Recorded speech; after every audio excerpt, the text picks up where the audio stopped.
Now, for those of you who don't know me, my name is Alex Phillips. I'm a presenter at Talk. Before that, I was GB News. Before that, I was a member of the European Parliament for the Brexit Party. Before that, I was the main mucker for Nigel Farage. And before that, I was generally with UKIP. And before that, I was at the BBC. I know. 6 months is what I managed. I deserve some sort of medal, I think. But if you want to know how I ended up being Nigel Farage's right-hand woman back then, almost 20 years ago, it was because the BBC was so appalling, I thought that I had to do something to change things. And back then, it was really difficult being someone who thought we should leave the EU or that immigration levels were too high. You were monstered, you were ostracized. You were thrown out of your social circles. I mean, it does still happen, but let's be fair, look at the polling. We're now rock and roll. Yeah, we're the cool kids in the room. Now, I've got another confession to make, which is I love butter. I love butter. No margarine for me, none of that nonsense. No. I like the good, golden, full-fat stuff. And the way I like my butter is thick. You know, forget how much toast or cracker there is, it's got to almost defy physics. Now, I think of democracy a bit like butter. You see, if your piece of toast is the size of a continent, that butter is spread so thinly, it stops existing. This is what's happened with globalism, isn't it? Where once we had a parliament that served us, that were responsive to us, we now have supranational organizations that control us. They don't work for us. No, their job is to keep us in check. I mean, does anyone here really think that our government is doing anything, that they're in control?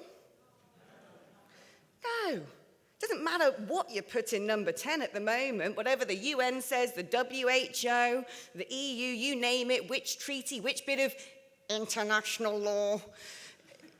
It's gone, we've lost it, it's over. We've given it all away. And this is why they need digital ID, because when you suddenly have to control a huge population, a continental population, an international population, you can't just have lots of people, administrators keeping record. No. You're going to need a supercomputer, a network that keeps everything in check. Now, it starts off, doesn't it, as the ID card, which we're told, nothing to fear here.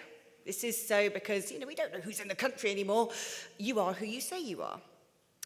And of course, now we're going to have all these digital ways of doing our tax returns, which will link to our banking app. And I can guarantee you, soon enough, that's going to link back to the digital ID card, because that will be linked to your national insurance number. We've also got now an NHS app.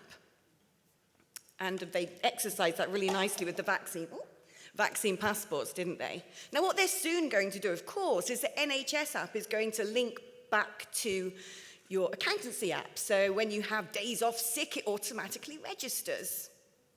Then the government are going to come up with something to help control obesity, aren't they? Use this app to monitor the calories you're having and what food you're buying. So that's going to have to link to the NHS app, which is going to have to link to your accountancy app, which will link to your banking app.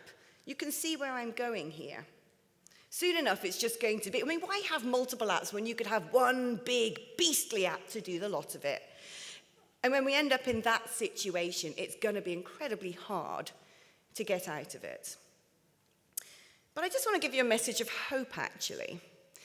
Because if you look back through history, when things are going a bit wonky, when things are going tonto, when someone comes along and decides, I know, I want to control all of Europe.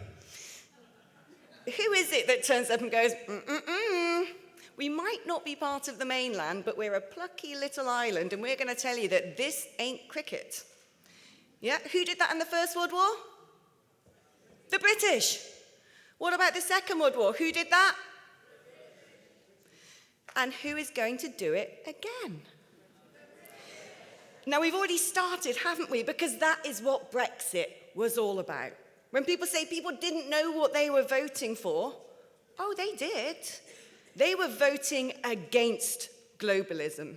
They were voting against supranational control. They were voting for sovereignty. And we won that battle. And that, remember, ladies and gentlemen, was actually before Trump. As much as I love him, he can't take credit for being the first out the blocks, because that was us, right? And so there is hope, because you look at all of you gathered in this room. You look at the emergence of alternative media channels, GB News, Talk. You look at the polling and see the legacy parties about to be put in the proverbial dustbin of history. And you realize that the fight back is very much underway. And I strongly believe, ladies and gentlemen, it is a fight that we will win. Because if you look at history, when the British decide they're going to get up and do something, we do. So that's my message of hope for you today. Yes, it's doom and gloom when you look in the news, uncontrollable immigration, the lack of free speech, but we know what's going on and we're fighting back. And we are going to show the world that once again, the Brits will be the pioneers to win this battle. Thank